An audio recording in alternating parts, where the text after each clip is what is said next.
ঈদের আনন্দকে রাঙিয়ে তুলতে মাই টিভিতে 7 দিন ব্যাপী অনুষ্ঠানমালায় থাকছে ঈদ মোবারক প্রিয় দর্শক, সবাইকে জানাই ঈদের অনেক অনেক শুভেচ্ছা এবং সেই সঙ্গে শুরু করছি এক্সপার্ট ডিশওয়াশ প্রেজেন্ট মাই কিচেন। দেখতেও লুকটা একদম চেঞ্জ হয়ে গেছে। সরিষা বাটা,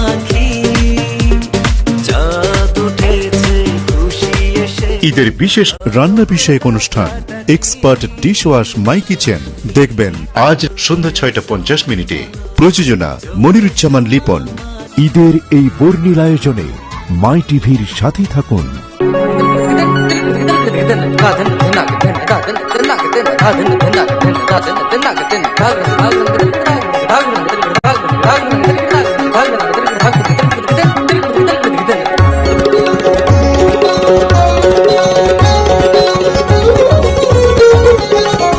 মাই টিভি, সৃষ্টিতে বিস্ময়।